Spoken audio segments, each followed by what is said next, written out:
Hello and welcome to today's event. My name is Nathalie Laviadès-Jodoin, Senior Vice President of Public Sector Operations and Inclusion at the Canada School of Public Service. My pronouns are she, her, elle.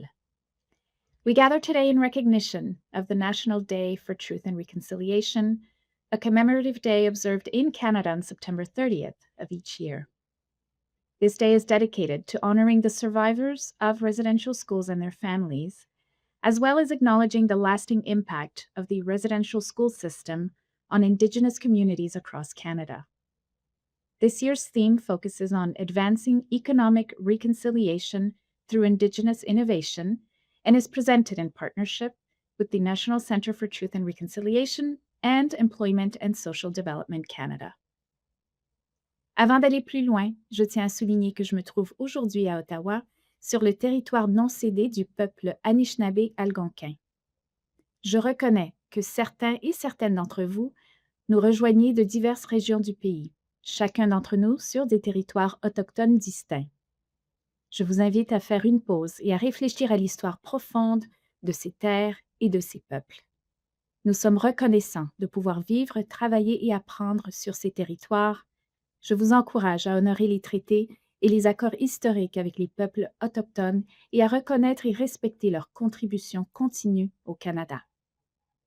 Reconnaître le territoire, c'est reconnaître et respecter les peuples autochtones, c'est reconnaître leur présence tant dans le passé que dans le présent et à l'avenir. La reconnaissance et le respect sont des éléments essentiels à l'établissement de relations saines et réciproques. Ces relations sont la clé de la réconciliation. Our objective for this year's National Day for Truth and Reconciliation is to reflect not only on the past, but on the paths being forged towards a more inclusive future. Throughout the course of the next 2 hours, we will delve into the evolving landscape of economic reconciliation with a focus on Indigenous data sovereignty, digital inclusion, and initiatives such as Employment and Social Development Canada's IT Apprenticeship program for Indigenous Peoples, which are creating meaningful employment opportunities and enhancing Indigenous participation in the digital economy. Sans plus tarder, commençons la séance d'aujourd'hui et j'espère qu'elle sera pour vous à la fois enrichissante et inspirante.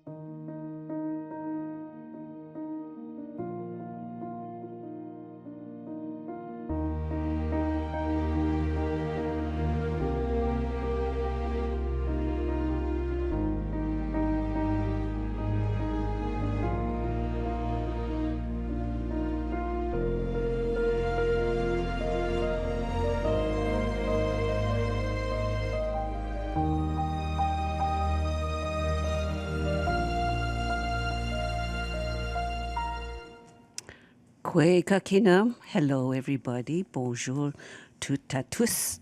Aujourd'hui, mon nom c'est Verna McGregor. My name is Verna McGregor. Verna an Indigenous cause the shit kita conceiving in don't jabawagers ne don't dama shit on them keepinesi. I'm honored to be here today because it's already been 10 years from the release of the report, the TRC report, and here we are. And today's theme is advancing economic reconciliation.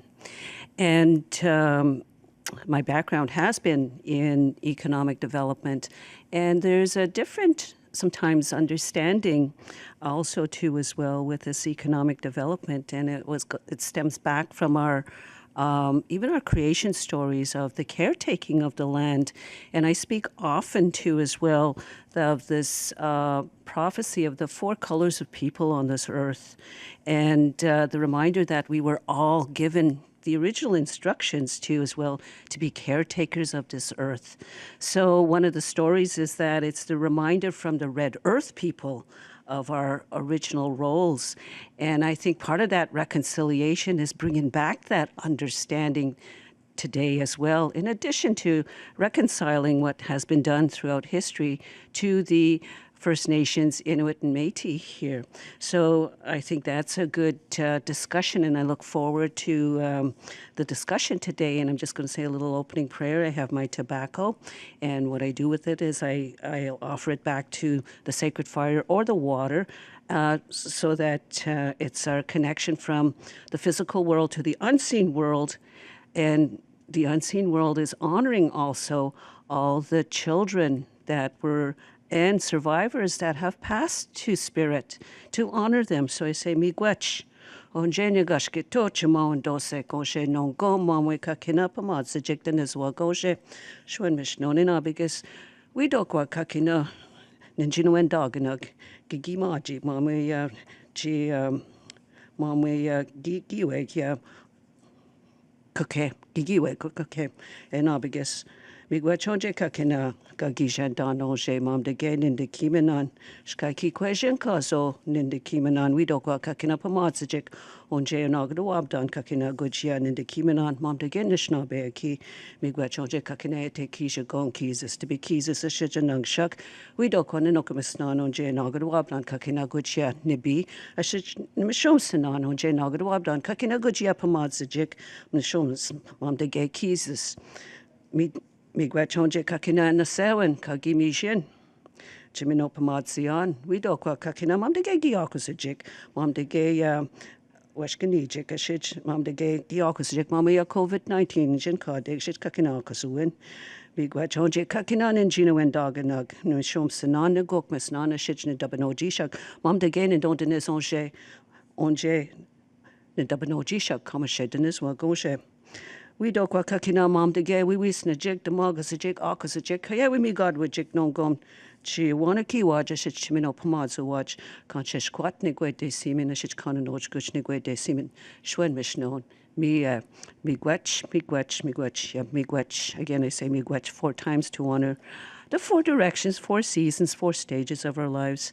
One of the teachings too, as well as we're talking about economic reconciliation, is that this economic development too as well, reconciliation goes deeper too, and it's not only also to what was done to the original people, but also reconciliation goes deeper in what we as humans have done to the earth and other nations, which includes the ones that fly, the 4-legged, the ones that crawl, and the trees. So again, too, it's that spirit of reconciliation, and I think that's why these discussions are so important. Miigwech, everybody. A young Guamson. Miye.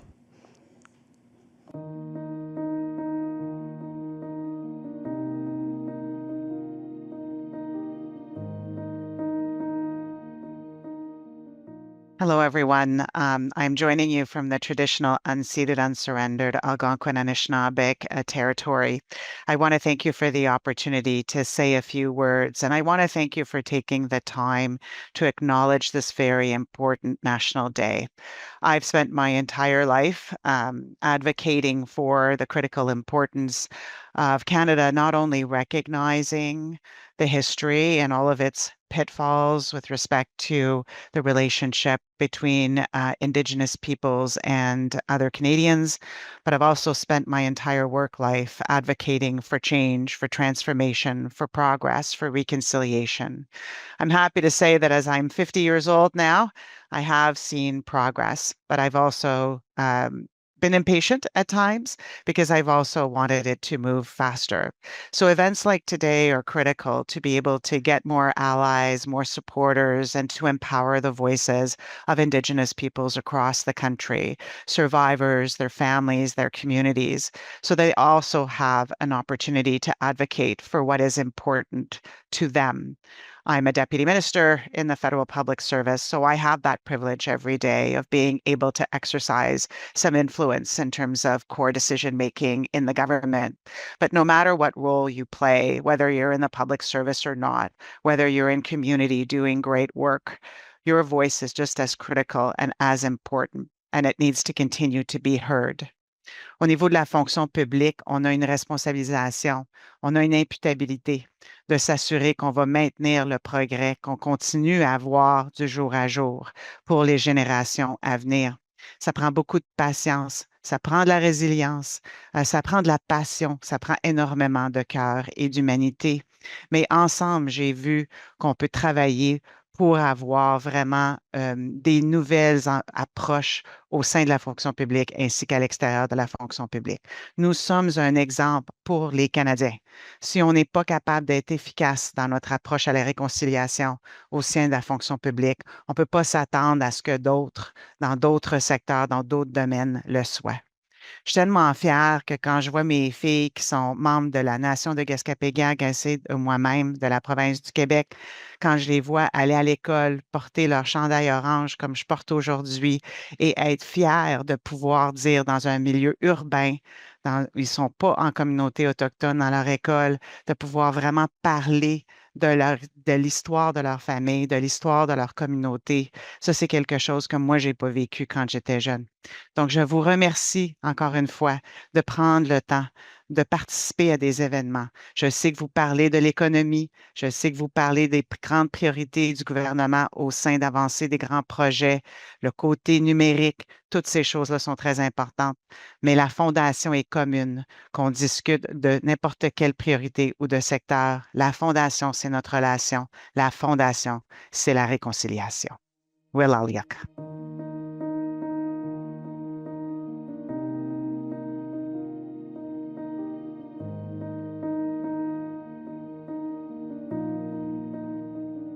Hello, bonjour, bozu, tansi. My name is Kayla Johnston, and I'm the Director of Education at the National Center for Truth and Reconciliation. I'm so honored to share the following message on behalf of the senior leadership at the NCTR. I want to thank the Canada School of Public Service and the Employment and Social Development Canada for creating space for this very important conversation. This year's theme, Advancing Economic Reconciliation Through Indigenous Innovation, reminds us that reconciliation is not only about reflecting on the past, but also about reshaping the future. Economic reconciliation means ensuring Indigenous peoples have access to the tools, training, and opportunities to thrive in today's economy in a meaningful and concrete manner. It means addressing systemic barriers while also recognizing and celebrating Indigenous knowledge, innovation, and leadership. At the NCTR, we know that data sovereignty, digital inclusion, and representation in IT are central to this work. Indigenous communities must be able to steward their own data, protect their stories, their history, and fully participate in the digital economy. Programs like the Indigenous IT Apprenticeship are only an example of how reconciliation can translate to real opportunities, real skills, and real change. To everyone who is joining this event, merci beaucoup, thank you, Chimagwich, hi for your commitment to truth and reconciliation, and for working with us to build a future where Indigenous peoples are respected, represented, and empowered in every sector, including technology. Hi, and thank you.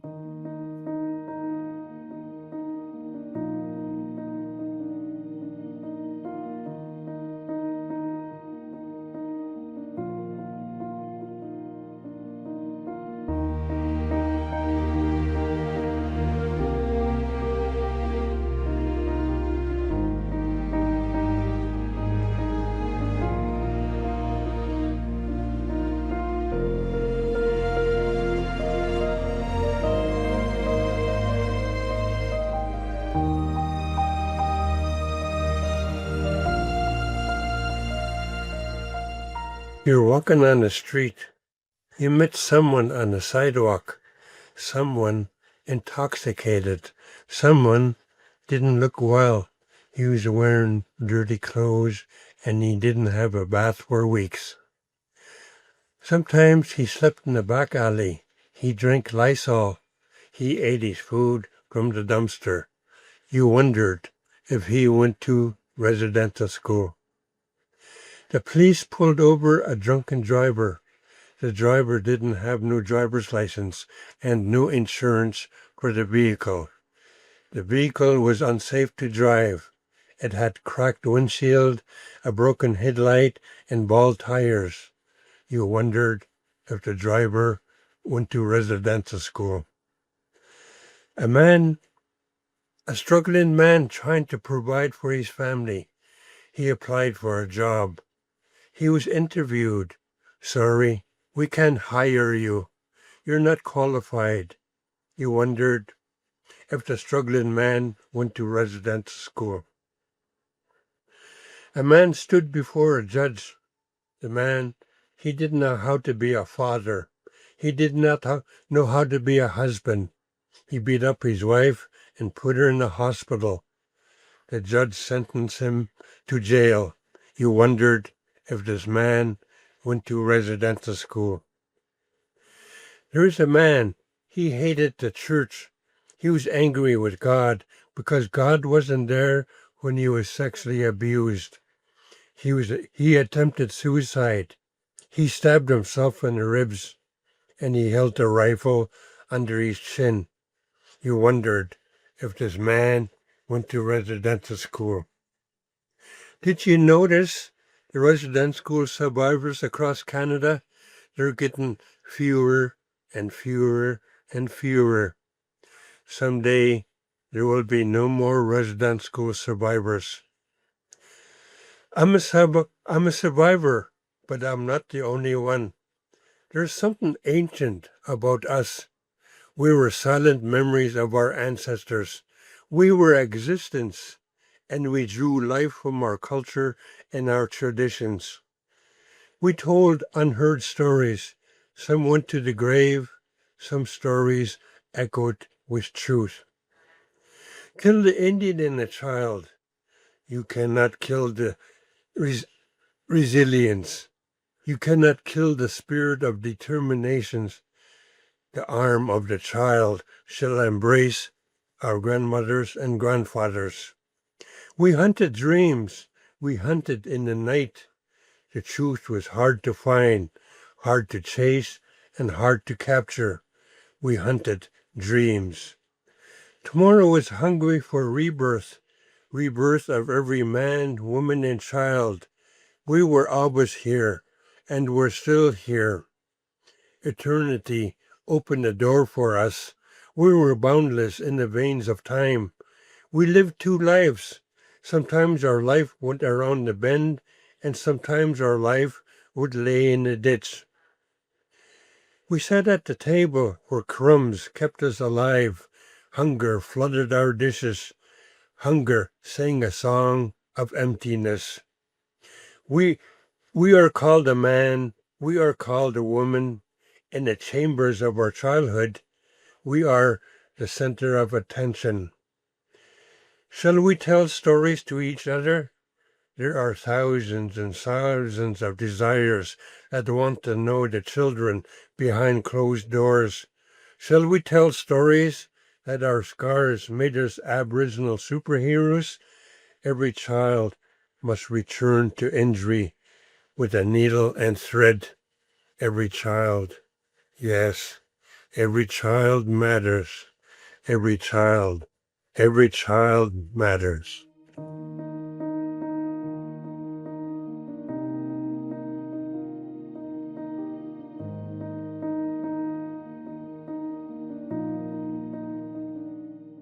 Good afternoon, and welcome to the first panel of today's event, which will be discussing the evolving landscape of economic reconciliation, highlighting Indigenous data sovereignty and data inclusion. Thank you all for joining us today. My name is Kira Delarond. I'm the Beyond Borders Coordinator for the Manitoba Métis Federation, the national government of the Red River Métis, and I will be your session's moderator today. Before we begin our discussion, it is my pleasure to introduce our distinguished panel of guest speakers.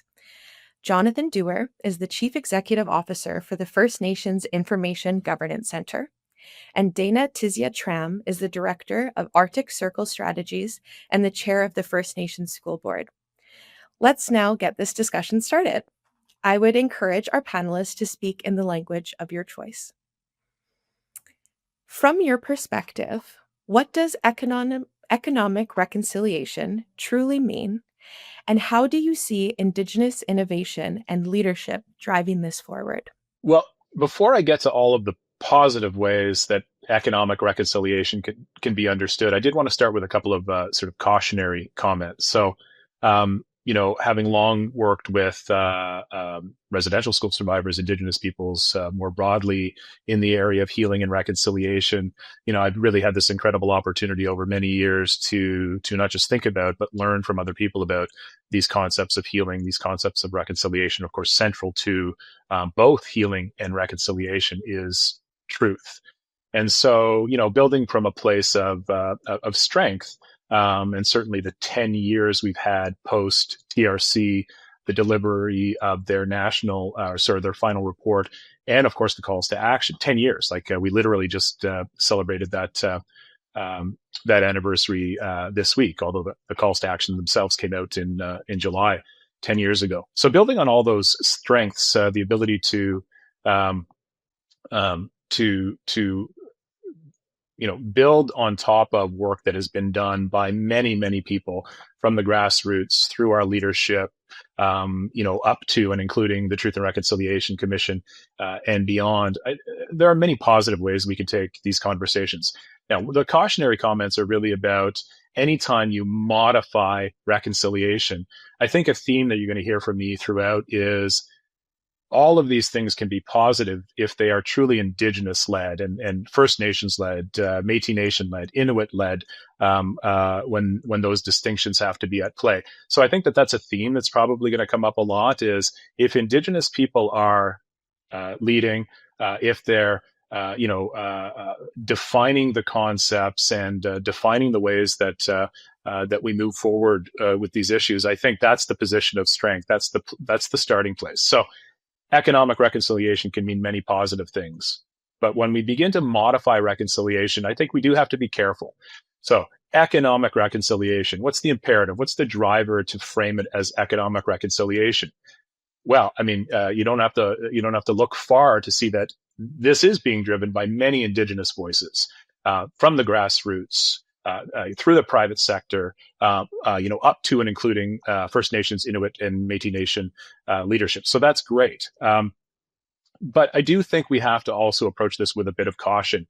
If it is the government, the federal government in particular, that's framing reconciliation as economic reconciliation, I think the trust equation comes into play here. And are Indigenous peoples in a place where they trust the focus on economic reconciliation, potentially over other things? So I think it's reasonable for us to ask, is a federal government particularly today in this uncertain economic climate, is a federal government that is focused on economic reconciliation also capable of focusing on the other elements of reconciliation that are essential, the health, the social, the justice pieces, all of which are essential. The truth essentially weaves through those things. So if we can get to that place of trust that economic reconciliation is not something that lessens or takes focus away from what's important to Indigenous peoples, if Indigenous peoples are leading a focus in the area of economic development or economic benefit for Indigenous peoples and Canada, and our potentially our neighbors around the world, then I think that that's incredibly positive. So I would certainly want to frame my initial comments that way, that economic reconciliation, yes, there are many more experts than me to talk about that area, but I really did want to start with those comments. And then the second part of the question, Indigenous innovation and leadership, I've already said Indigenous led, that is a key. And innovation is absolutely going to drive elements of this. And I know Dana is likely to talk a lot about that space. And so I'll pause there and be happy to loop back to themes as they come up in conversation. I believe this is somewhat of a two-part answer. Settlers came here and they removed furs, they removed wood, gold, other industries, and they took these materials and these raw materials from our lands and they built economies, legal systems, and education systems that completely subjected and alienated Indigenous peoples. One thing I have to say is, especially at this time as Canada's emitting more emissions, they're not going down with the Paris Accord, and the very fact that Western models measure the wealth in gross domestic product and profit, Indigenous frameworks measure wealth in relationship, in land health, in cultural continuity, and intergenerational well-being. Indigenous peoples are actually the true economists because we don't destroy our environments, we parallel systems. So I really want to be clear that economic reconciliation with First Nations is not only a legal and moral imperative, it's actually the best step as Canadians and the Western world has at putting forward and empowering the true economists that are predicated on building economic systems that empower our lands, empower our waters, and empower our community. That is not going to be sold to you by major corporations. They're not going to sell you sovereignty. Nobody's going to come and save us from the climate change issue or badly designed economies. Economic reconciliation with Indigenous peoples is actually the next step, I believe, in society. But unfortunately, any type of economic reconciliation with Indigenous peoples in Canada has to come with very, very loaded educational materials, because now we're up against the rest of Canada who does not understand the land title transfers that are happening. They don't understand the Royal Proclamation or what the economy of Canada was envisioned when we signed the treaties and around Indigenous rights and title. So right now, we actually have an opportunity of alienating ourselves further from the Canadian mindset if they are not educated about the rights and agreements that their representatives entered into the founding of Canada. It's a very interesting issue, and one where all of Canada requires for us to educate ourselves out of this issue. Thank you so much. Why is Indigenous data sovereignty essential for reconciliation? And what risks or opportunities arise if Indigenous people are not centered in data governance? I appreciate that. I would say to that the new frontier of economic reconciliation is the digital era, and data sovereignty around artificial intelligence, compute infrastructure, and the data environment that we are walking into. Just as land was the basis of wealth in the old economy, data is the land of the new economy. If nations don't own their infrastructure or their data, they will once again be left dependent. And this reconciliation is not just about fixing Canada's mistakes. It's about showing the world a different pathway in economies based on reciprocity, sustainability, and stewardship.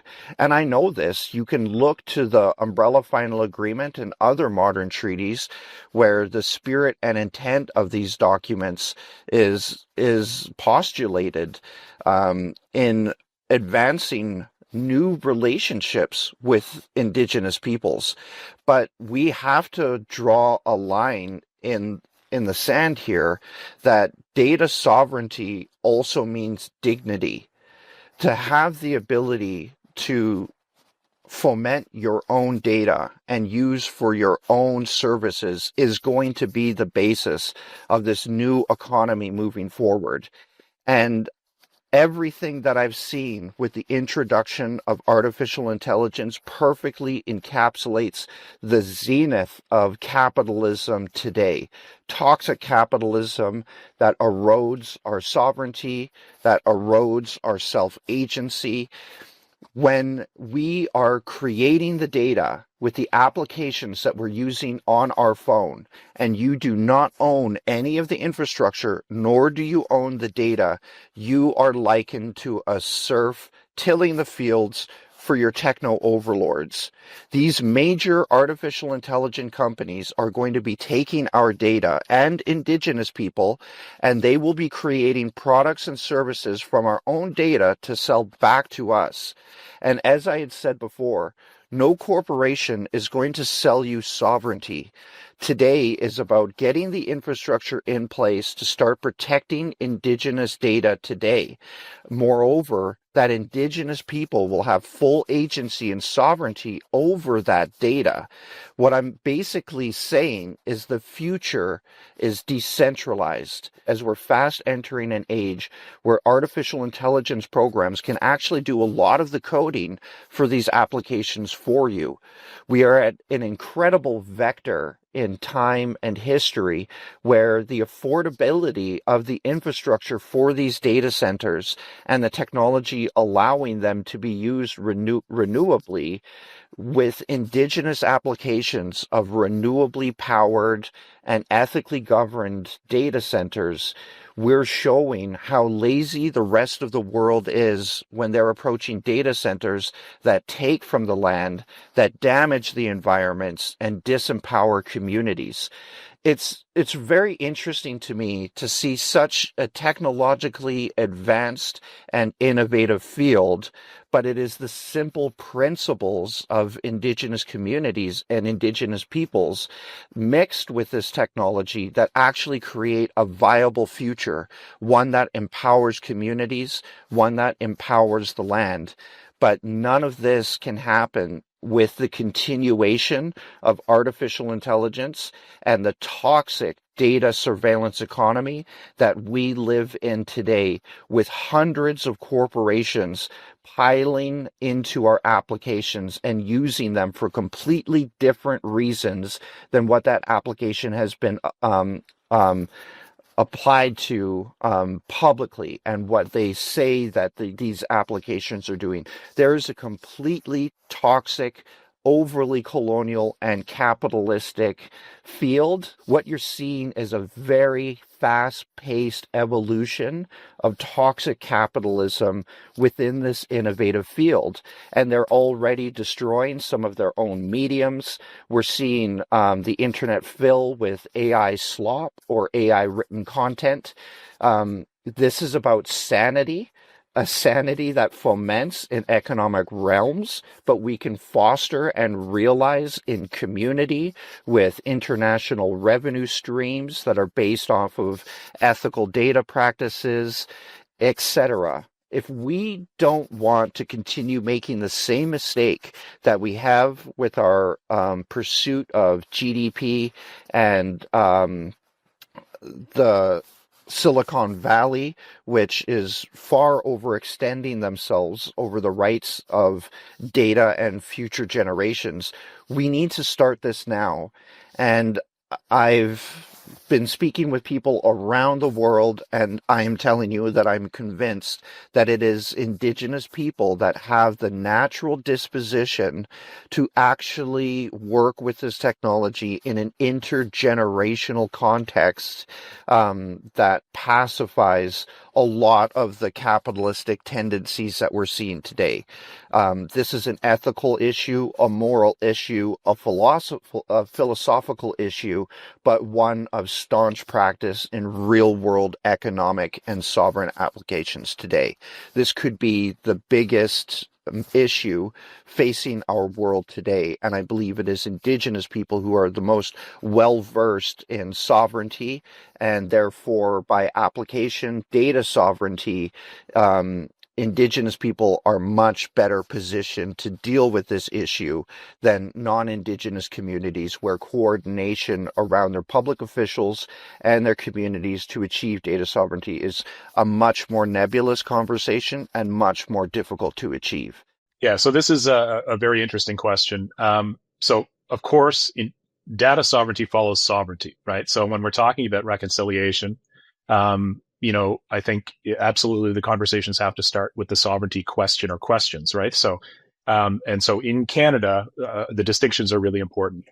First Nations and their histories and relationship with the Crown, and of course with Canada, are similar in many ways to the Métis Nation and to Inuit, but also different. And I can't speak for Métis Nation or for Inuit, but working with a First Nations organization at the national level and working with communities across the country,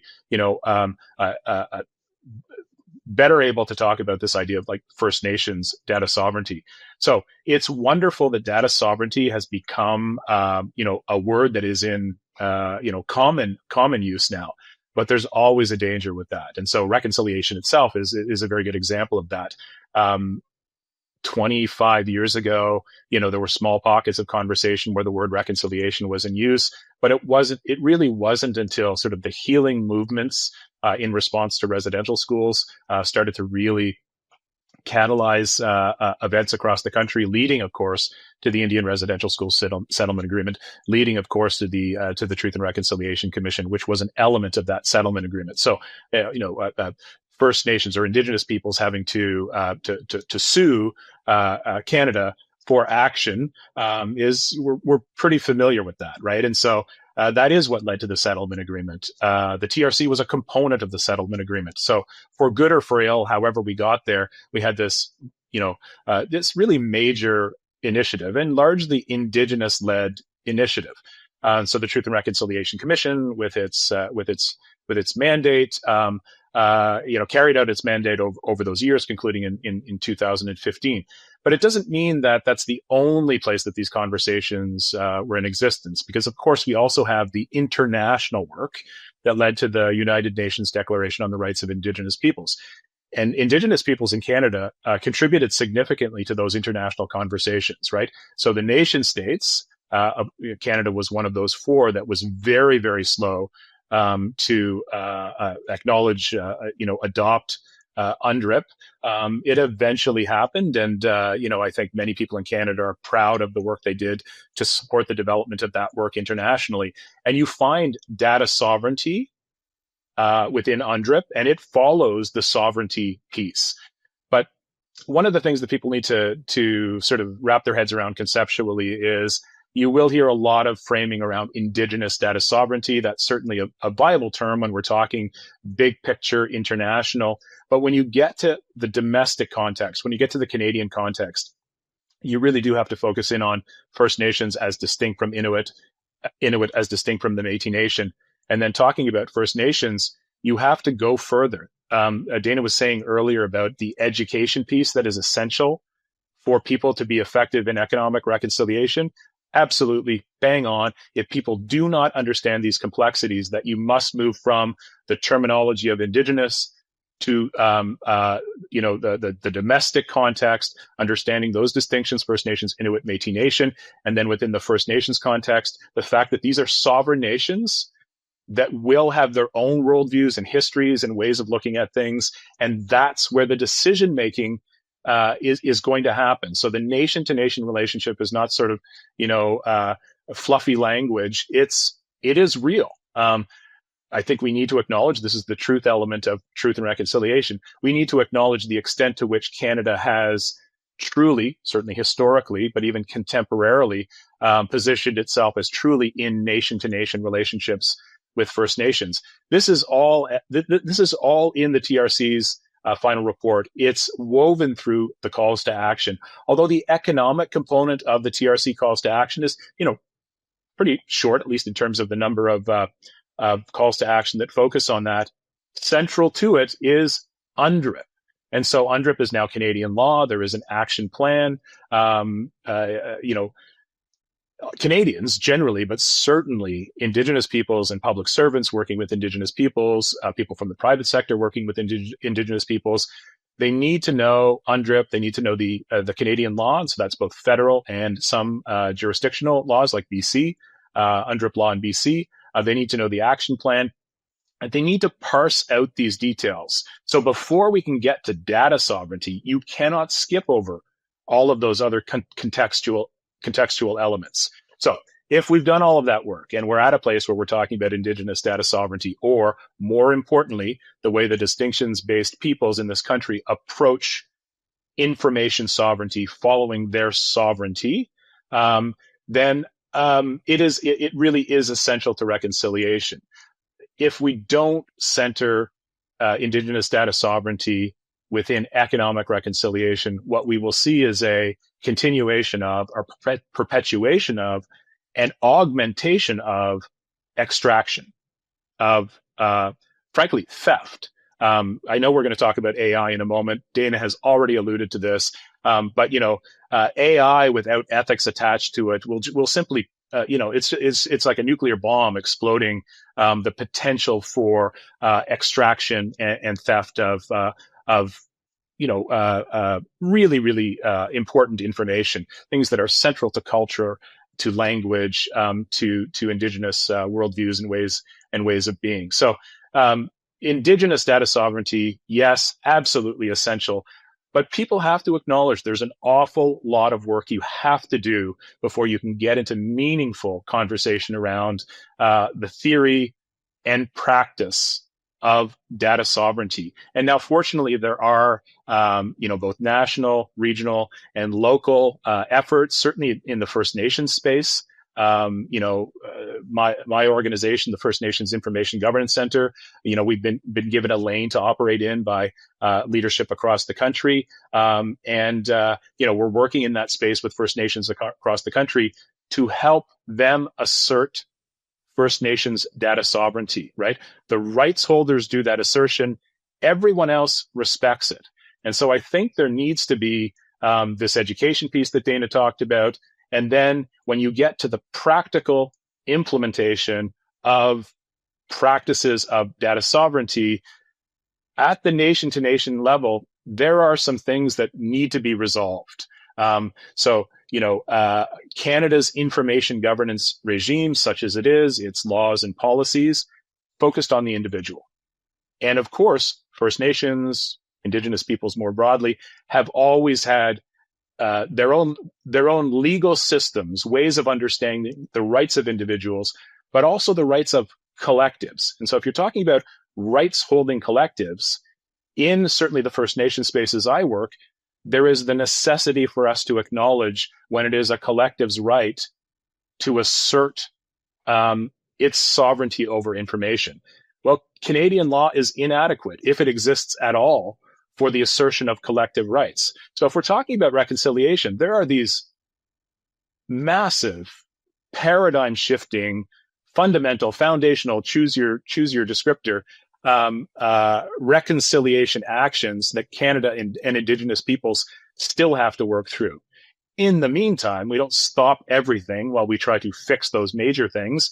We are working to responsibly create systems where Indigenous peoples can assert their rights and the rest of us can respect them by our work in these systems. And so that's certainly the work of my organization, narrow though it is. There are also people working in the private sector. There are people working across all kinds of sectors. And so this is the piece that I really want people to understand and take away is you cannot leap over core work to get to the buzzwords of the day.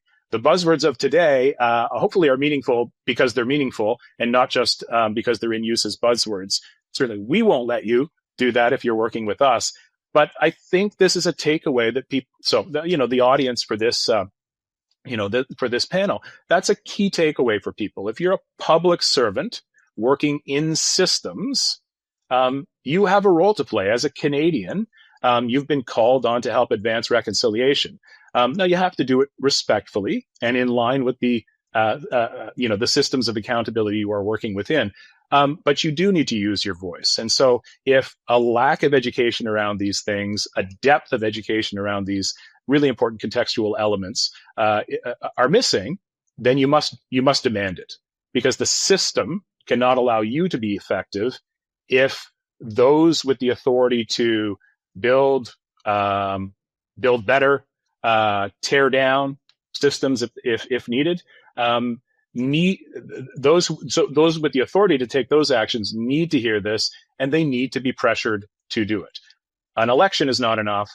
It's the advocacy, the ongoing advocacy of these ideas.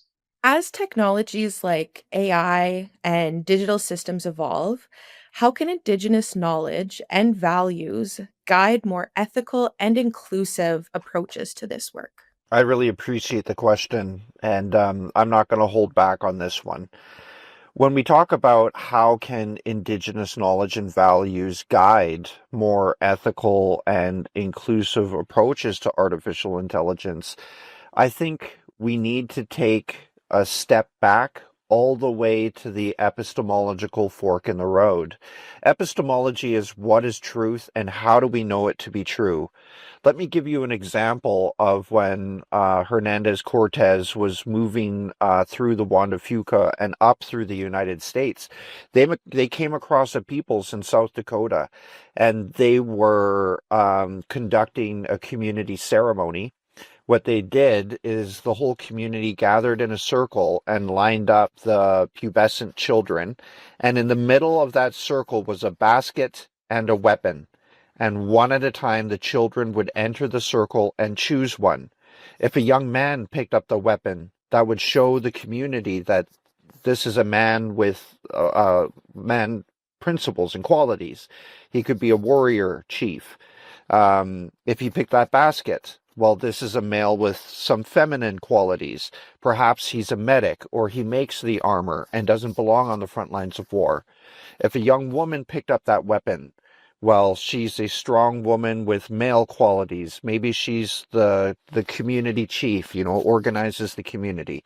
If that young woman picked up a basket, well, maybe she's a wet nurse or a doula or these types of roles. Now, the Spanish observed this, and they inadvertently did the same thing. They drove a spike into the ground with a neck collar, and they observed the two-spirited people in the community. They put them into the neck collar and gathered the community and sicked war dogs on them, which pulled them into pieces in front of the community. And the Spanish pointed at those individuals and said, "They are an abomination to God. God made the man and the woman and the family." Now, what is sociologically taking place here, the psychology of people and groups, is one society was asking individuals, how do you self-identify? And we will weave you into our community and society. And the other society was saying, we don't care how you identify yourself. We have already preconceived offices for you to contort your life into to drive our monarchies forward. This is a fundamentally different philosophical conversation. When you enter into a society where your only measurement of value is the car that you drive, what's in your bank account, and your job title, this has nothing to do with who you actually are. So when we talk about what Indigenous peoples can offer and bring to artificial intelligence, what I'm saying is that, first of all, the only option afforded to Indigenous people is get your own infrastructure, get your own data centers, no matter how big or small, on your land for your legislation. This is the future, because once you start retaining your own data, you can begin training your own AIs instead of giving your data to the Google project, Gemini, or any of these other AI systems, and watch what Indigenous peoples are going to build with these systems. Now it doesn't matter if a industrial project submission is 25,000 pages. Make it 25 million pages. It doesn't matter anymore, because we have artificial intelligence systems that are able to break these down and understand them. And once our people begin employing artificial intelligence systems that we've designed and we trained, we now have the power of both worlds. We have the indigenous ways of knowing and being with the spiritual and philosophical technologies that support and strengthen the human disposition through relationship, reciprocity, and respect. To have relationship with the land, one another, to practice reciprocity in all things. And the beautiful thing is that these three Indigenous R's are not cultural appropriation, but these three principles are not promoted in colonial systems, which eventually is leading to killing what it means to be a human being. I think it's Indigenous people that can approach this technology not from a place of deficit, but from a place of abundance, not from a place of compartmentalization and division, but one of wholeness.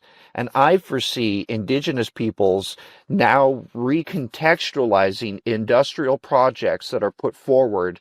Now we can take the 7-generation rule, we can take the Intergovernmental Panel on Climate Changes, greatest scientific cohesion of 6,700 scientists. We can take that data and contextualize an industrial project into intergenerational ramifications. Basically, artificial intelligence is going to unlock the academic, the legal, the economic, and the political capacities that are going to jumpstart the new architecture for society. And this is not going to come out of ChatGPT. This is not going to come out of Gemini. This is going to come from Indigenous peoples who have the infrastructure to control their own data and begin training AI systems on our land, rights, and titles, on our worldviews, and we will build corporations that empower the communities with intergenerational responsibilities. What I'm trying to say is I don't believe there is another peoples on earth that have the simple philosophical disposition of community empowerment and long-term sustainability. These are not buzzwords. These are not this is not anything crazy to talk about returning back to sustainability. And now artificial intelligence will give us the ability to manipulate the corporate act, not the other way around. I foresee Indigenous communities adding more than just value or ethical pretenses. Indigenous peoples in Canada are the most sovereign people within the Commonwealth. It is only Indigenous peoples who have pre-existing rights that are far more sophisticated structures on intellectual property or data sovereignty. We don't use those words, but Indigenous peoples display inherently more nuanced understandings of intellectual property, of ownership from data that we've heard from Jonathan and his wonderful organization, FNIGC. I really recommend people go onto their website and read their discussion paper on the legislative regime in Canada not being able to support Indigenous data sovereignty. So what I'm trying to say is that artificial intelligence in these current iterations is merely going to exacerbate the disparities in wealth gap, in power gaps. It's not going to pacify these things. It's going to accelerate them and concentrate them. And if you could imagine in your mind, you were the only person with artificial intelligence technology, and you could give it to one person in the world. Well, we know what's going to happen if you give this technology to Palantir, one of the fastest rising military AI application corporations in North America. We know what's going to happen if you give it to the Gemini project, if you go with OpenAI. Now imagine giving artificial intelligence to Indigenous peoples and our natural inclinations towards relationship, reciprocity, and respect. But what I see coming very quickly is with Indigenous peoples owning and training their own systems, we can calibrate our Indigenous artificial intelligence programs to modern society with incredible accuracy. And I foresee a day coming where Indigenous peoples will utilize artificial intelligence to bend modern society to the principles of our community, of our lands and waters, and our people.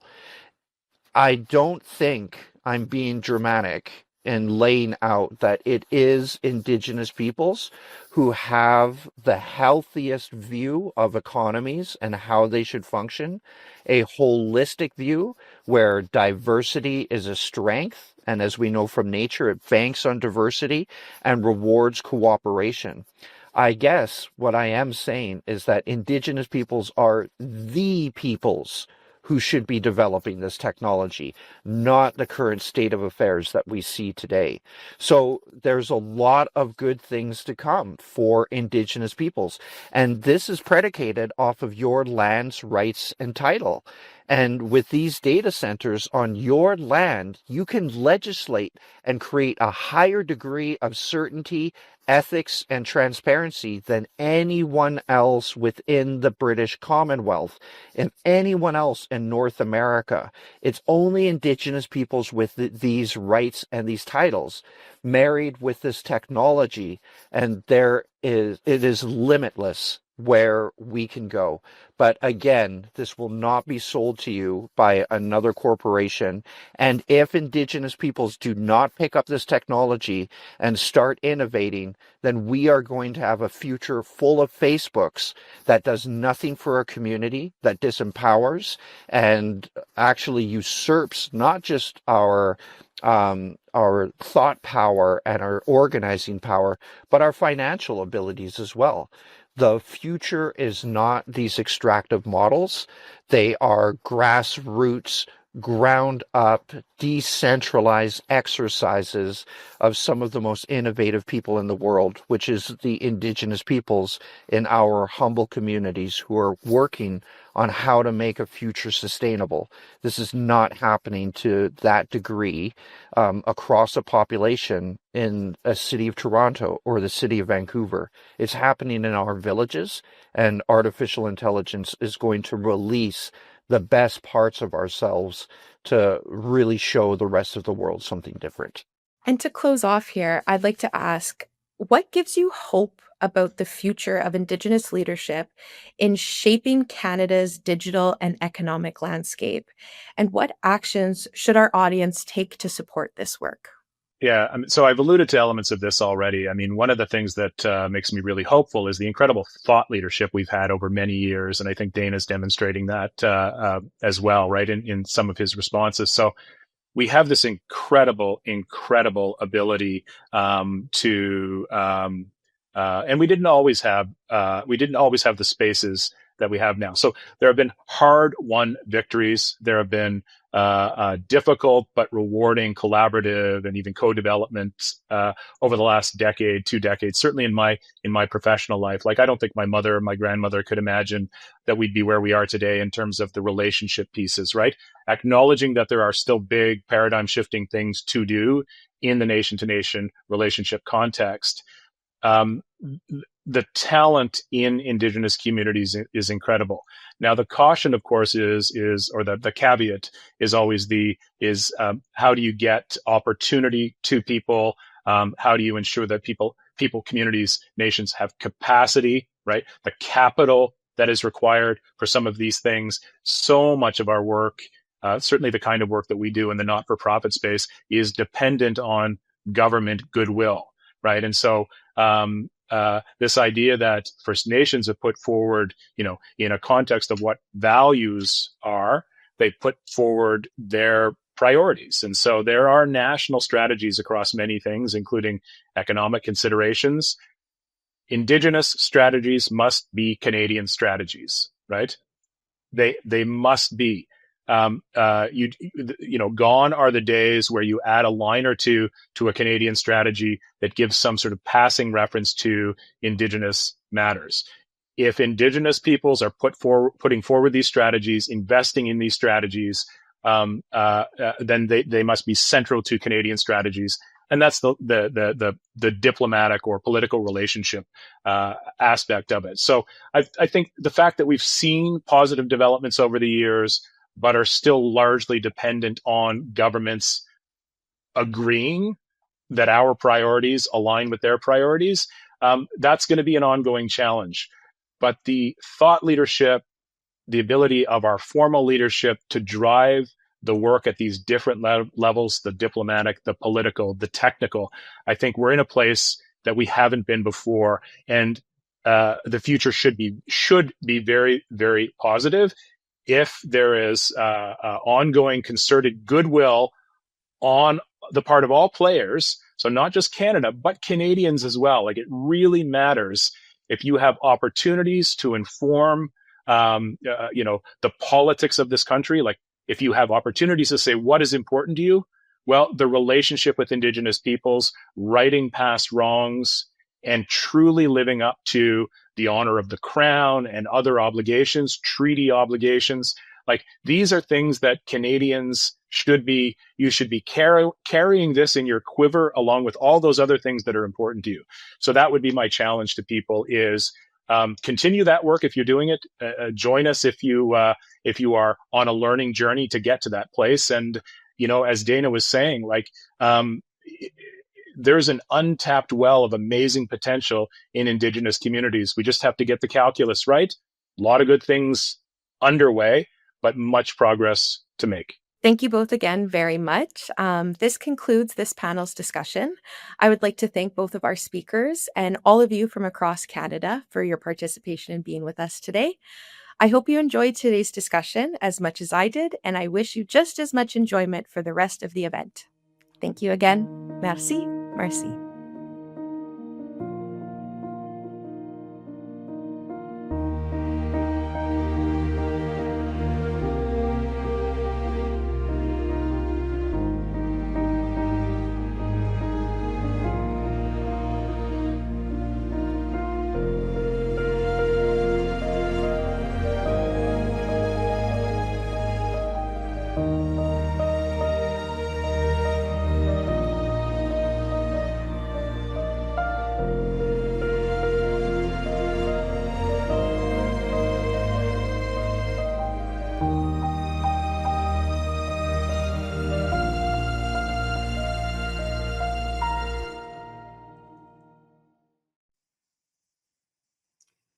So hello, hi, I'm Jackie Mason.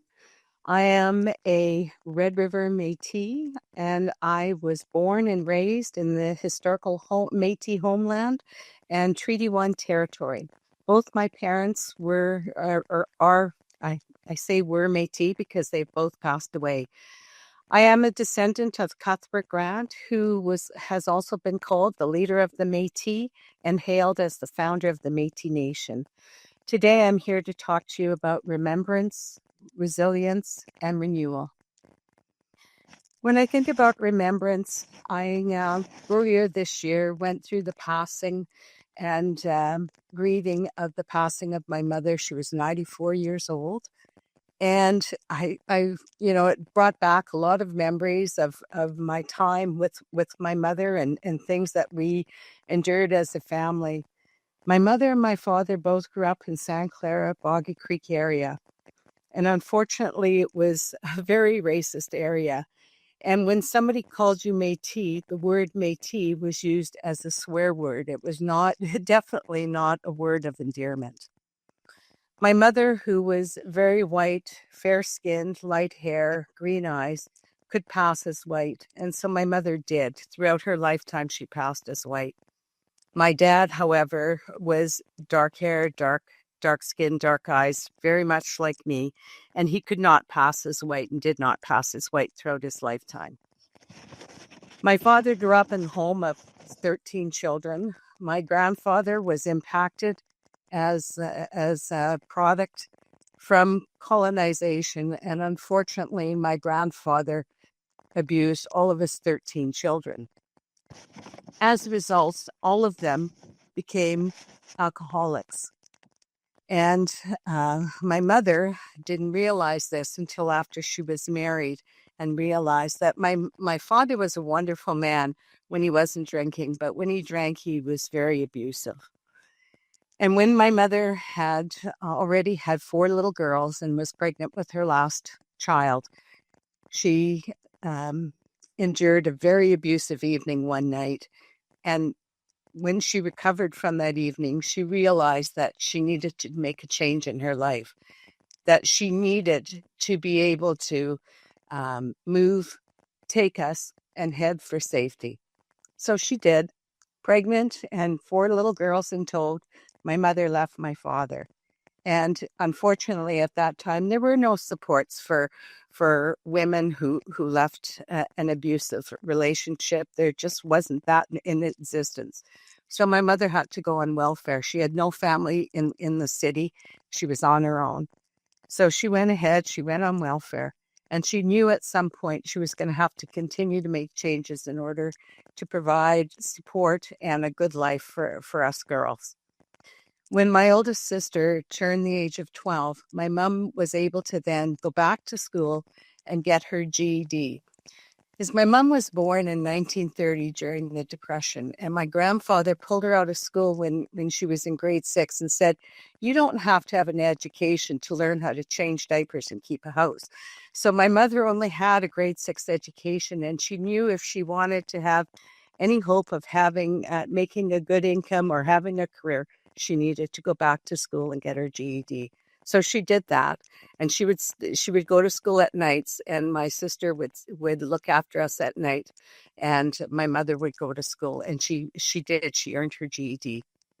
She did so well that they actually offered her a position to be a teacher there when she passed her GED, which she decided not to do. But life changed, and my mother was able to secure a job to support us, and we were able to go off welfare. So I grew up with a father, but what I did learn from my mother was about strength and resiliency. I learned that I had the strength within me and that I was capable of enduring any challenges life could throw at my way.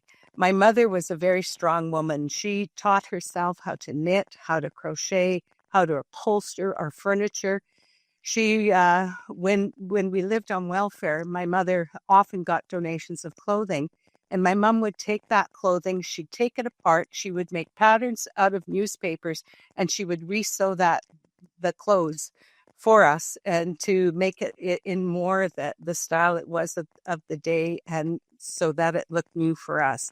So I never knew when I was young that I actually grew up on welfare. I didn't know what that was. But it's interesting. I never thought about not having a father either until I was in junior high when uh, one of the girls at school said to me, "You don't have a father, do you? You never talk about a father. You only talk about your mother." And then I realized she was right. I had been raised in a household with only a mother.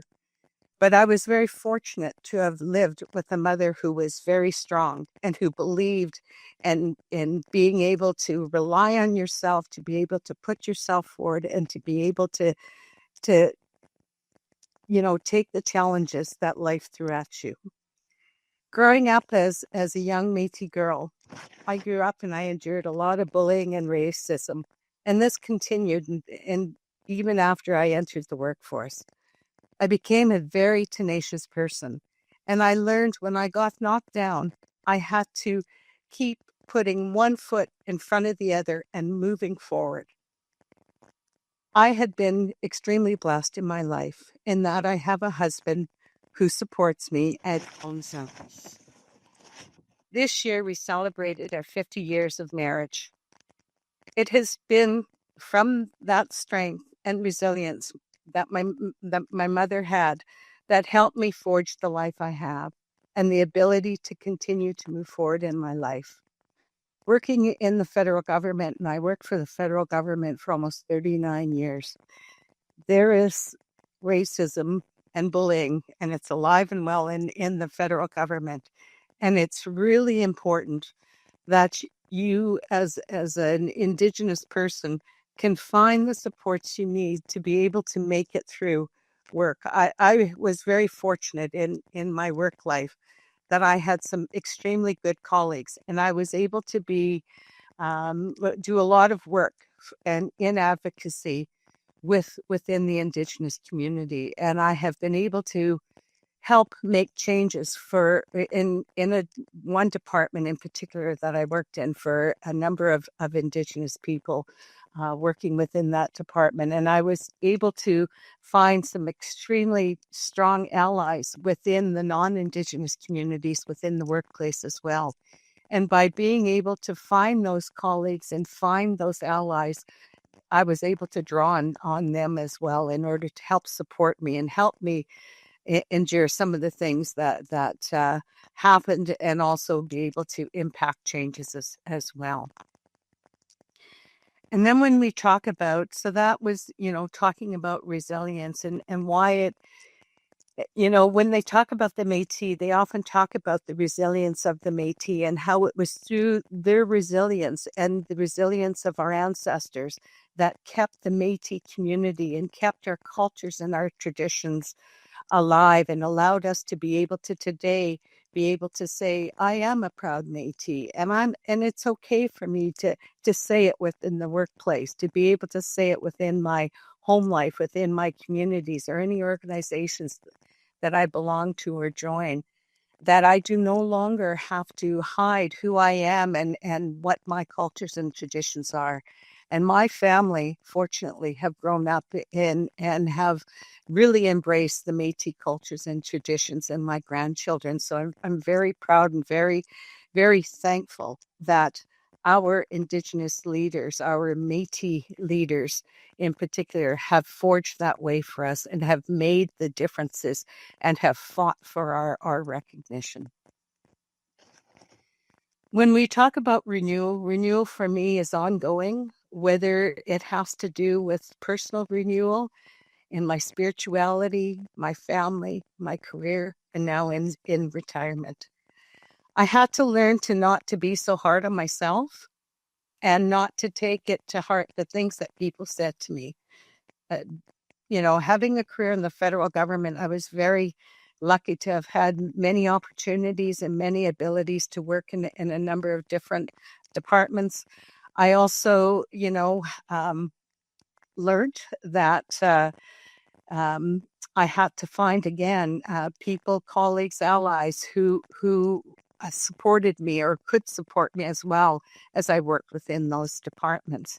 It became extremely important because often when you work at the manager and director level, you don't have the same number of colleagues necessarily to draw upon for that support. So it's really important. It was very important for me to find the colleagues and the allies that I could make in order to support me and also the work that I was doing.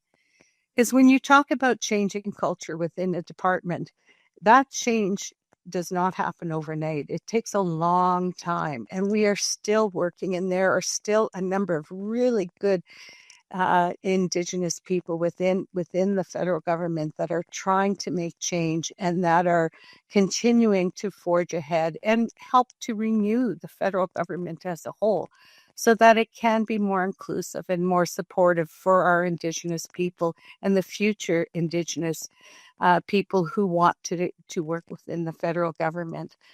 So again, it's difficult when you have to work through racism and bullying, because you work through all the other challenges within your workplace, but when you add that on top of it, it can make it hard. So you have to look for the good things, and you have to renew yourself on a regular basis, and to be able to continue work, being able to work and move forward. You have to refocus your thinking sometimes. Sometimes it's a matter of stepping away to be able to get in touch back. For myself and for many of my colleagues, it's making that reconnection with Mother Earth and being able to get back and step back into nature to be able to renew our spirit as well. And it helps to refresh ourselves going forward so that we can help and continue to do the work we do. And I've learned to embrace my difference. I've learned to be proud of who I am. And I've learned to be very proud to be Métis. I knew I wanted to do well for myself, for my husband and my family. And when I failed at a job competition, and trust me, when you work in the federal government, as you try to move up the ladder, you compete many, many times if that's what you decide. And I have been very successful in processes, and I have failed processes. And when I failed at a job competition, I had to learn from that process and finally realize that sometimes I had no control over the outcome. I had no control over that process. That sometimes it had nothing to do with me, but sometimes that process was predetermined at the beginning, and it wouldn't have mattered what I said or did or acted. It wouldn't have changed the outcome. So I had to be okay with that. I had to accept that I can fail. But then I also relied on my tenaciousness, and I kept moving forward, and I kept applying, and I kept trying out new things. And when something was offered to me, if it provided me with something that I was very interested, I would accept it and I'd move. And sometimes that meant moving sideways or laterally, as well as moving upward.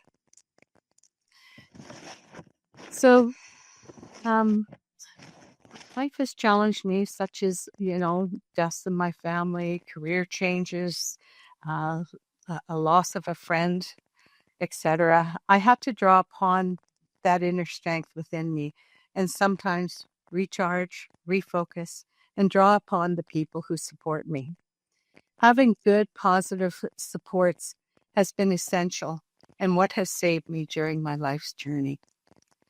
Advocacy work has given me strength as well, being able to talk to people and hear their stories and then help them to make changes or help support them along the way as they are making changes has been essential to me as a Métis person and has helped me grow as an elder. I have learned so much throughout my lifetime and continue to learn every day.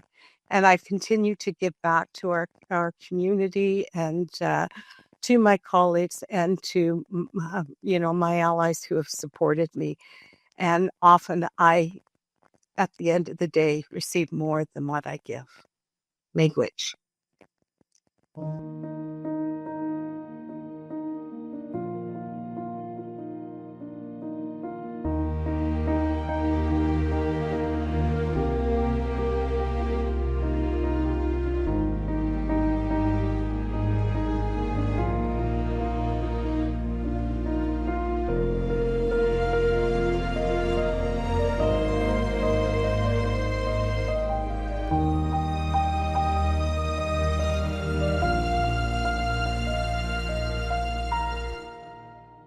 Hi, my name is Monica Itikseltwe.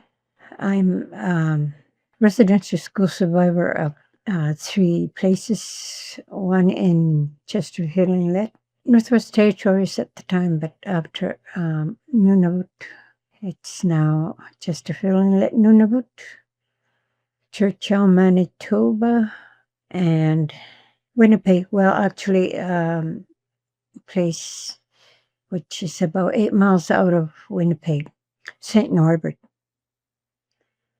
And I grew up for the first 6 years of my life in a subsistence way of life with my parents and my relatives, being together in the winter, living in a igloo or kama, sod house, and going from one place to another wherever food was available. Then I was sent to residential school at the age of 7.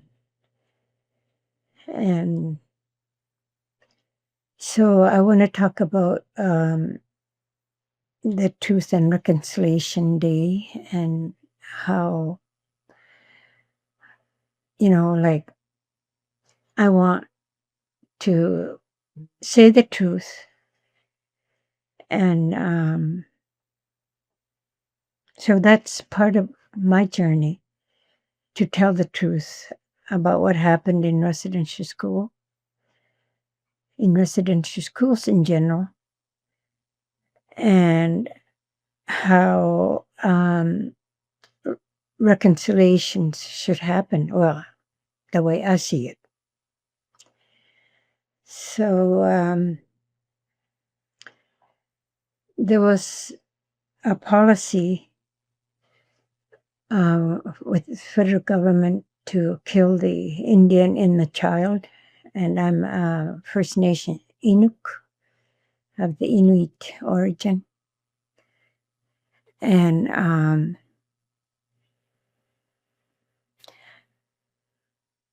I would like people to know that the federal government intention was genocide, to kill the Indian and the child. So to me, that is genocide. That the federal government is, guilty of trying to commit genocide. And so in my region, in the north, we had a school that was run by the Oblates Catholic Church. And so, there were students from different regions, in which is now Qikiqtaluk, from Kivalliq and Western Arctic, Central Arctic. Yeah, and so what used to happen was different kinds of abuses, physical, emotional, and culturally. Like I wrote in my book, this book, The Scarf and the Butterfly. It's about my residential school experience. And in that, I describe how, I was in a healing session, and we're going to try to describe the inner child in us. So to me, it was dark. It was a dark cave, windy, and scary eyes behind me. And the person who was asking me questions, which led from one thing to another, and in the end, what's it like inside you? So when I described that, he started crying and apologizing and saying that is how what colonization did to us. It stripped us of who we are and put us in a place where there's nothing of us left. Just no Inuktitut, none of Inuit culture. And because we weren't allowed to speak our mother tongue inside the school. And so to me, when I read that maybe third or fourth time, excuse me, it made me realize that was the moment that I found out the Inukness in me was taken away. And it took me years to regain it back. So, we had an apology. The Prime Minister of Canada apologized to First Nations, Métis, and Inuit who went to residential schools.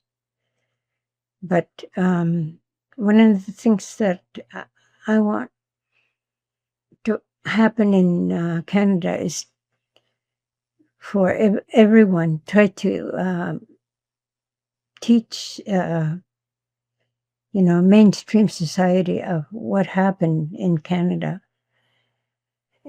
It's not something that just happened to us residential school survivors. It's the history of what Canadian government did to the First Nations, Métis, and Inuit to strip us of our identity and our language. So what I would also like is to be given more funding to revitalize our language, Inuktitut, for my people. And excuse me. And help us to deal with our addictions, drug and alcohol addictions, and so on. And like in Nunavut, there's hardly any support system for that kind of thing. So we need help. And sure, there was an apology and many calls to action. So I want things to happen, not just word of mouth, but just go ahead and do what they promised to the Inuit, Métis, and First Nations of Canada.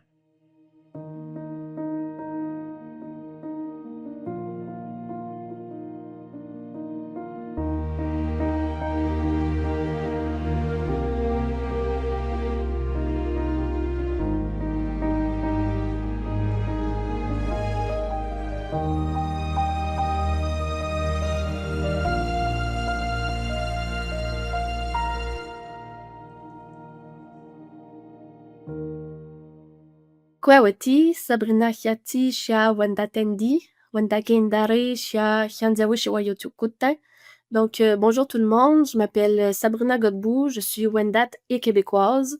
Je suis du clan de la Tortue et je réside à Wendake. En fait, mon opinion sur la réconciliation, en fait, je suis souvent en train de me poser des questions, qu'est-ce qui est bon, qu'est-ce qui est moins bon. Donc, ça se pourrait très bien que dans quelques mois, voire dans quelques années, j'ai tout un autre discours. Puis, je trouve ça tout le temps important de mentionner aussi aux gens que lorsque je parle à titre de Sabrina et non pas à l'ensemble de la communauté de Wendake. Là, je suis pas une représentante de la nation, donc je pense que c'est important dans le processus de réconciliation de prendre en compte que oui, l'individualité, la collectivité, mais on est aussi des individus au sein de ma propre famille, au sein de ma communauté, de ma nation. Donc, je parle vraiment en mon nom et non pas dans l'ensemble de la nation Wendat. Et quand j'y repense, il y a quelques années, justement, quand je faisais des vidéos sur la réconciliation, je me disais, nous autres aussi, les Autochtones, on a notre côté à faire, on a notre main à tendre. Puis finalement, avec le temps, on dirait que mon discours change un petit peu. J'ai des réflexions. En fait, j'aurais pas tant de réponses pour vous. Qu'est-ce que réellement la réconciliation? Peut-être plus des questionnements, des perspectives que je peux amener sans amener de réponses. En fait, moi, peut-être pour en décrire un peu plus actuellement, je travaille au Conseil de la Nation Wendat. À titre de coordonnatrice du soin aux ancêtres depuis mars 2025 et avant ça, j'étais agente culturelle et responsable à la programmation culturelle, toujours pour le Conseil de la Nation au secteur culture. Donc, j'ai eu à faire beaucoup de demandes de l'externe, surtout quand le 30 septembre arrivait, mois de septembre, le 1er, des demandes au nom de la réconciliation. Et en fait, des fois, j'ai développé dans mon emploi une petite frustration quelquefois parce que souvent on recevait des appels de gens d'une université, par exemple. Bonjour, je suis en train de faire mon doctorat et les gens ne se gênaient pas. Je dois faire au nom de la réconciliation, j'ai le droit à des subventions supplémentaires, mais pour ça, je dois impliquer un autochtone, je cherche quelqu'un. Donc, ça venait plus, on venait plus instrumentaliser la personne autochtone dans ce cadre-là. Donc, il y a de plus en plus cette montée-là d'instrumentalisation. Donc, comment qu'on peut faire dans nos actions de ne pas tomber là-dedans non plus. Donc, est-ce que vous avez des bonnes intentions quand on approche les Premières Nations pour notre intention, pour notre projet? Donc, il y a tout ce volet-là collaboratif je crois qu'il faut faire attention parce que de notre côté, ça devient toujours essoufflant. Et c'est ça, quand c'est le 1er septembre, on commence à sursolliciter les Premières Nations qu'on connaît aussi. Il y a des gens qui ressortent plus là, tu sais, qu'on les voit davantage. Donc là, on va aller tendance à aller les voir pour poser des questions. Mais je pense qu'il y a un cheminement à faire au niveau de la réconciliation. Il y a c'est un long processus, une relation de confiance qui se construit pas en 2 minutes. C'est long de bâtir cette humilité culturelle-là qu'on a envers un autre peuple. Est-ce qu'on a des billets aussi de notre côté? Donc, il y a tout comme un processus à faire avant de dire, moi, je suis une alliée, moi, je fais ça au nom de la réconciliation, tout ça. Donc, j'encourage vraiment les gens en premier lieu, avant d'aller solliciter les Premières Nations. Je pense que ce serait ça mon message, de s'informer en premier lieu dans les diverses ressources. Par exemple, les événements, je pense à quoi? À la rencontre des peuples autochtones qui a lieu toujours au mois de juin. Il y a l'organisme Cana qui ont différentes ressources super intéressantes sur lesquelles les gens peuvent s'informer sur le nombre de nations autochtones, les langues parlées. Donc, vraiment, avant d'aller faire ça, de s'informer en premier lieu. Donc, il y a vraiment ça que je crois que ça fait partie du processus pour ensuite en venir à une création de ponts. C'est vraiment la relation de confiance qui est super importante en milieu autochtone. Donc, ça serait ça mon message que j'ai à apporter aujourd'hui dans ma réflexion, dans mes nombreuses réflexions sans réponse, mais un petit peu quand même. Mais donc, voilà, je vous invite à faire tout plein de rencontres, de dialogues, de rencontres, mais à l'intérieur de soi aussi pour savoir si on est vraiment prêt à aller vers l'autre aussi. Donc, bonne rencontre. Je dirais que c'est ça que j'ai envie de dire.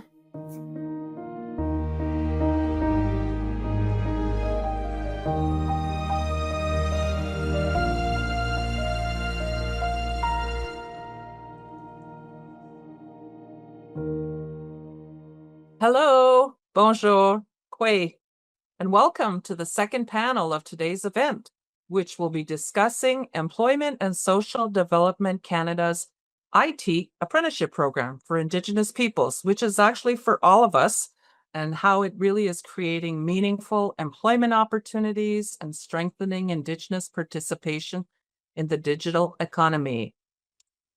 Merci de vous joindre à nous, Gina Wilson Indigenicas. Je suis la sous-ministre de Services aux Autochtones Canada et je serai la modératrice de cette session. Je voudrais prendre un moment pour dire miigwech aux aînés ainsi qu'aux artistes qui ont partagé aujourd'hui leur sagesse et leur incroyable talent avec nous.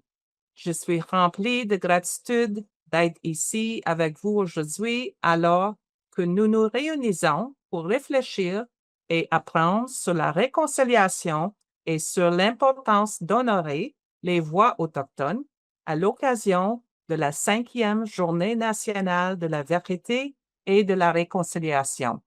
In the public service has been really shaped by the voices and the truths of survivors. From my youth, and particularly from my days of working with partners to implement the Indian Residential Schools Settlement Agreement, to supporting the Prime Minister's apology, to survivors of residential schools and their families, the biggest highlight of my career, to even now contributing to the steering committee on the Indian Residential Schools National Monument to be on Parliament Hill. So moments like the apology and the TRC, they're not just historic events and milestones in policy. They are calls to action, to listen, to learn, and to change. So before we ease into our panel, I'd like to share that as well in my role as Deputy Minister Champion for Indigenous federal employees. It's just an honor to be entrusted to listen and to learn and to really help uncover systemic barriers that Indigenous peoples face in joining and thriving within Canada's largest employer, the Federal Public Service. So in 2017, I released the Many Voices, One Mind, a pathway to reconciliation and an action plan, which became a whole of government strategy to address these barriers. Le rapport a été élaboré à partir de la vision collective des fonctionnaires autochtones de tout le Canada, veillant à ce que leur expérience vécue, leurs perspectives et leurs aspirations soient au cœur du processus. Le plan d'action traduit certains appels nationaux à l'action et une transformation de milieu de travail afin de faire la fonction publique fédérale un lieu où les peuples autochtones sont non seulement bienvenus, mais aussi valorisés. On estime que réduire l'écart en matière d'éducation et d'emploi entre les peuples autochtones et le reste des Canadiens pourrait ajouter 27 milliards de dollars par année au produit intérieur brut. By embedding reconciliation into the daily operations of the public service, Many Voices, One Mind, and what will soon be MVOM 2.0, this report really challenges us to move beyond symbolic gestures and really to take practical, meaningful, and measurable steps towards inclusion. Now, the IT Apprenticeship Program for Indigenous Peoples was identified as a promising practice in Many Voices, One Mind, and it's way up there, folks, a pure gem in the federal public service. Today, seeing initiatives like the IT Apprenticeship Program for Indigenous people take root, it just fills me with hope and inspiration. You know, our peoples were excluded from the Industrial Revolution, but the digital revolution must now include our peoples and our communities as leaders, innovators, and full participants in shaping our shared future. And it is my pleasure to convene a conversation today with a distinguished panel of guest speakers and hear from their perspectives, starting with Paul Thompson, Deputy Minister, Employment and Social Development Canada, followed by Dominique Rachon, Chief Information Officer of Canada, of the Treasury Board of Canada Secretariat, Namir Anani, President and CEO of the Information and Communications Technology Council, and Gary Patsy, Senior Indigenous Advisor, Office of Indigenous Initiatives, Employment and Social Development Canada. Pensons maintenant à notre panel. So, colleagues, I will be inviting each of you to reflect on one question. Please feel free to respond in the official language of your choice. We'll start with DM Thompson. Paul, can you tell us more about the IT Apprenticeship Program for Indigenous Peoples led by your department? Merci beaucoup, Gina, pour votre leadership et aussi pour vos mots d'ouverture et d'avoir ancré la conversation aujourd'hui autour des répercussions de la prise de mesures concrètes en faveur de la réconciliation. Ces événements nous donnent vraiment une occasion de réfléchir à ce que nous sommes en mesure de faire. Et parfois, cela peut aussi vouloir dire faire les choses autrement. So on the IT apprenticeship program, this was very much inspired by the Many Voices, One Mind report and initiative, and also by the broader Truth and Reconciliation Commission work and their calls to action. I'm very proud of the work that's been done on this program, although I can't claim much credit for it personally. This got underway prior to my arrival in the department 2 years ago. And it's really a story of inspired leadership on the ground and grassroots support for some really inspiring ideas. There was un membre de notre cadre exécutif, James Heffernan, dans notre direction générale d'information technologie. So James put a lot of work into developing a proposal here. He secured funding through the department to get a small pilot project going. and that pilot project grew. I'll say a little bit more about that, but maybe first, employment and social development is the labor market department for Canada. So we have a kind of a front row seat in seeing what some of the issues are in the workforce.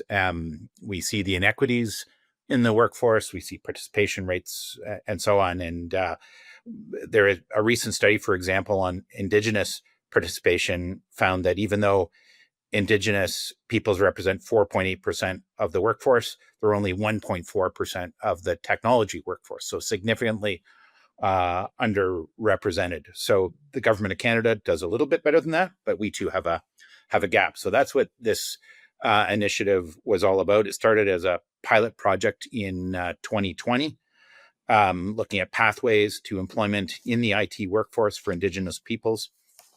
The early stages were successful. It was expanded government-wide in 2021. It's about getting more representation, but I'd say it's more than that. When I think about the work we do at ESDC, it's critically important that the workforce reflects the population we serve, and that's included in the IT space. So if we're going to design IT products and services, having those Indigenous voices are really important. Maybe I'll just conclude with just a few facts about the program and how it works. It offers a 24-month apprenticeship that is 80% on-the-job training and 20% self-directed professional development learning. So it's a bit of a mix. And maybe just to share some overall numbers, we've hired close to 200 apprentices now across 36 federal departments. And we've seen 58 participants successfully graduate. 31% of program participants are women. And an interesting feature of the program, it really supports this notion of Indigenous employees being able to work and stay in their communities. And the IT work lends itself well to this hybrid or virtual work. So 21% of the participants live and work in their community. So really, really proud of it. Hope it continues to thrive. It has received some recognition from like the Clerk's Report and other documents like Canada's Digital Ambition and Employment Equity Reports and so on. So it's a recognized report, or recognized program rather, and really proud of the impact that it's having. And now recognizing that Indigenous peoples continue to face barriers to employment, how has the program helped overcome these challenges? Tout d'abord, l'initiative a été conçue pour les Premières Nations, les Inuits et les Métis, par eux et avec eux, éliminer les obstacles à l'emploi dans la main-d'œuvre de TI du gouvernement fédéral. So it really was aimed at incorporating Indigenous perspectives in the design of the program, valuing lived experience, community knowledge, and looking at identifying participants with a lot of potential and a commitment to learning. It integrates Indigenous worldviews in learning, very much around experiential learning to foster individual and collective responsibilities. It has some other interesting features. It has a circle of support that includes peer partnerships, job shadowing, mentorship. So there's a whole bunch of elements that draw from Indigenous learnings and teachings, sharing circles, success facilitators. So really proud not only of the fact that the program exists, but that it has embraced Indigenous perspectives in the very design of it. One of the reasons we've been able to do that is that the team working on the initiative is itself predominantly Indigenous. 80% of the team identifies as Indigenous. So it's kind of propelling itself with some of those perspectives built in. And as a result, it creates a more culturally aware, culturally safe space for all the participants. So again, really, really proud of the design and the impact that it's having on the ground. And now over to you, Mr. Rochon, Dominique. Can you speak to the importance of Indigenous peoples' participation in the Government of Canada's digital workforce? Merci beaucoup pour la question, Gina. Je pense que mes réponses ou ma réponse va complémenter un peu ce qu'on vient d'entendre du sous-ministre Thompson. As Chief Information Officer of Canada, I spend a lot of time thinking about digital systems, service delivery, technology, but none of that really matters if it doesn't serve people. And we cannot serve people well if Indigenous voices, leadership, and priorities are not reflected in how we support, build, hire, design, and deliver. Indigenous participation in Canada's digital workforce isn't just important, it's essential. Indigenous peoples bring not only critical technical skills, but also worldviews, lived experiences, and leadership approaches that help us design services and build systems that are more inclusive, more just, and more effective. A digital government that doesn't reflect Indigenous voices isn't serving the country as a whole. At the core of my role and our work across digital government, there's a responsibility to attract, develop, retain, and lead a workforce that reflects the diversity, values, and potential of our country. Indigenous leadership and perspectives are foundational to that mission and to the future we're creating. The Government of Canada is deeply committed to delivering services that meet the needs of all people across the country. And to that, well, we need to expand space for Indigenous voices and priorities, not just in policy conversations, but in how we design and deliver digital services every day. This is long-term work, but it's the only way to build services that are relevant, trusted, and truly responsive to the communities we serve. The IT Apprenticeship program is a powerful example of what that looks like in practice. It's a program developed by and for Indigenous peoples and rooted in respect for community, sovereignty, and potential. It opens doors not just to employment, but to influence, to shaping a digital government that reflects the full diversity of this country. And it's more than a training program, it's a step towards reconciliation. Developed by, with, and for Indigenous peoples, this program recognizes the importance of community, of sovereignty, and of designing systems that remove barriers. It valued life, experience, and potential over traditional credentials, and opens real pathways into the digital economy. And by supporting Indigenous apprentices and graduates to work from their communities, the program enables them to remain deeply engaged with their culture, bringing genuine perspectives that enrich the program and its impact. It's about listening deeply, making space, and committing long-term to building a public service where Indigenous people feel fully participate, thrive, and lead. By investing in Indigenous talent, we're not only growing digital skills and capacity, but affirming the inclusion and leadership of Indigenous peoples in shaping the future of digital government. The pace of change in the digital world is unrelenting, and keeping up isn't just about technology, it's about people. It requires humility, openness, and partnership to build systems that serve everyone. As Chief Information Officer of Canada, I'm therefore proud to endorse this program, which meets the Government of Canada qualification standard alternative for the IT occupational group. And I was privileged to serve as an honorary witness at the most recent graduation. Seeing the resilience, talent, and growth of those apprentices it was both powerful and inspiring. The commitment from apprentices and the support from host organizations, from ESDC and the digital community shows what is possible when we work together toward real, lasting change. Ultimately, the importance of Indigenous peoples' participation in Canada's digital workforce cannot be overstated. It makes our services better. It makes our government stronger. It helps us build a digital future that reflects and respects the full diversity of the people we serve. I strongly encourage everyone to consider bringing on an apprentice and to support the continued growth and impact of this important initiative. Because Indigenous perspectives don't just improve how we work, they lead to better outcomes for policy, for service delivery, for digital government, and for the country. Merci. Okay, I am going now to Namir and wanting to ask you the question, in what ways could this program move to systemic transformation? Yeah, thank you, Deputy Minister Wilson, for the introduction, but also for the question. I'm deeply honored to participate in this meaningful day today to honor the residential school survivors, their families, and their communities.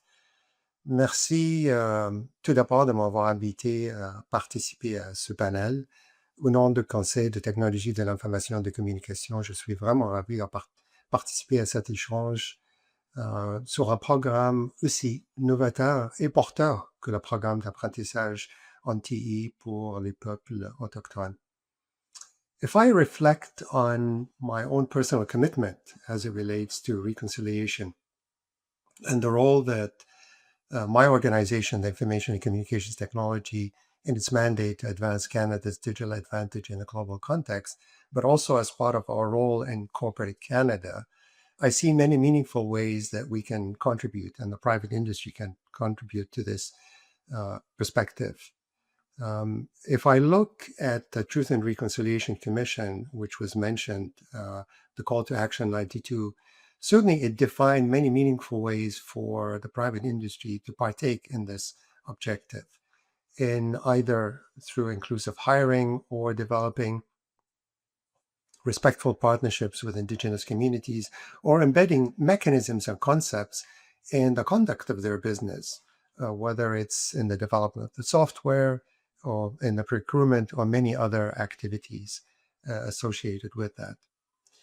The technology sector in itself is certainly a tremendous opportunity to respond to reconciliation in general. If we draw as inspiration from the IT apprenticeship program for Indigenous people, we can see the parallels and the opportunities that that creates. But not only that, it provides Indigenous peoples with the opportunity not only to succeed, but lead in one of Canada's fastest growth segment of the economy. There is certainly a large demand in this space for talent. According to our own studies, that we see that the talent demand in the last 3 years alone in the digital or the tech space have outpaced every other sector by 5-1. And specifically for the small medium enterprises that require the highest capabilities of talent to help them succeed in the next number of years. So in my view, such programs are certainly not only a catalyst, but it's a great incubator for the broader talent capabilities in Canada and should be viewed as a bridge in that dimension. And as Deputy Minister Paul Townsend highlighted, that an intensive program of 24 months trained on cybersecurity, cloud business, software development, data analytics, all go a long way in helping SMEs potentially acquire job-ready talent and help them grow in scale and scope and compete not only nationally, but internationally. So, but also at the same time offers tremendous opportunities for Indigenous peoples to have autonomy in their careers and prospects, not only in government, but also in the private industry. In conclusion, definitely when we hear about the program and discussions that we've had also with the private industry, the successes of the program speak for themselves. And such programs in its capability, not only for the government, but its transition also to the private industry, I see as one that should be not only scaled and championed, but also embraced as one of the greatest drivers for reconciliation, for innovation, and inclusive economic growth. That was great. And Gary, over to you. What impact have you seen personally or organizationally from this program? Thank you, Deputy Minister Wilson. The program is what reconciliation looks like in practice. We've heard the word reconciliation in many contexts. We've learned that reconciliation requires acknowledgement. So often, reconciliation can feel unachievable. It can create fear, fatigue, and settler guilt in non-Indigenous people. The late Honorable Murray Sinclair, Iban is an Ojibwe protocol when we mention the name of someone who has passed. Captured the essence of the difficulty of achieving reconciliation as he shared his thoughts about National Day for Truth and Reconciliation in 2022. He says, When I was chairing the TRC, I realized that getting to the truth was hard, but getting to reconciliation is going to be harder. He went on to say that we are not only calling for people to understand this truth and to accept it, but we are also calling on people to recognize that there came with it benefits and privileges that are now bestowed upon the settler population, that they were bestowed at a great cost to Indigenous people. End quote. As presented today, initiatives like the IT Apprenticeship Program for Indigenous Peoples demonstrates that reconciliation is tangible. Due to impacts of colonization, Indigenous peoples across many First Nations, Inuit, and Métis communities have experienced intergenerational disadvantages, such as disassociation to self-identity, community, language, culture, and family, to name a few. These disadvantages are revealed in areas including, but not limited to, socioeconomic standing, education levels, meaningful employment, housing, and health status. As Indigenous people experience these disadvantages, symptoms like addiction, broken homes, domestic violence, limited education, substandard levels of healthcare, and many other factors make these multitude of challenges seem insurmountable. But I am here to share that over the past few years, I've had the honor of hearing countless stories from apprentices and graduates on the transformative impact that such a program can have. From pride of purchasing their first home, to having the time to participate in cultural activities and family or community events, to having access to better health care or having quality time with one's children, participants in the program have come together, supporting one another to overcome disadvantages as demonstrated in their continuous desire to heal, to break down the walls of disadvantage, to help self, to help families and Indigenous communities thrive. The results can be seen in mental and health wellness recovery, cultural revitalization, Indigenous families reconnecting, Indigenous individuals stepping into community leadership, personal transformational growth, and acquiring meaningful employment, to name a few. I have also heard from many managers of how apprentices and graduates are tremendous assets to their teams. Managers are also, they share their experiences of accessing our program to fill their staffing needs as a turnkey solution with comprehensive supports. The IT Apprenticeship Program for Indigenous Peoples demonstrates the power of coming together, how small intentional activities can spark broader systemic change, that incremental efforts can ripple into something positive that will impact individuals, their families, and future generations. The interest in this initiative has been overwhelmingly positive. The number of applicants currently exceeds the number of available spaces. This speaks about the desire among Indigenous peoples to engage in digital careers and contribute to Canada's tech sector when given the opportunity. Kabishi. Thank you. Well, folks, this concludes this panel discussion. I'd like to thank our speakers and all of you across the country for being with us today. Those were amazing responses. J'espère que vous avez apprécié la discussion aujourd'hui autant que moi, et je vous souhaite de profiter tout autant du reste de l'événement. Be well. Thank you. Miigwech.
This concludes today's event. I would like to thank our elders, speakers, and artists for sharing their valuable insights, cultures, and expertise. I would also like to thank our audience across the country for participating in this event. J'espère que vous avez trouvé les discussions d'aujourd'hui intéressantes et enrichissantes. Veuillez prendre quelques instants pour partager vos commentaires avec nous à l'École de la fonction publique du Canada en utilisant le sondage que vous recevrez sous peu après l'événement. L'École a d'autres événements à proposer aux fonctionnaires fédéraux et je vous encourage à visiter notre site Web pour vous tenir au courant et vous inscrire à toutes les futures opportunités d'apprentissage. Je tiens aussi à remercier les membres du public pour l'intérêt ainsi que votre participation à l'événement d'aujourd'hui. Encore une fois, merci et bonne journée.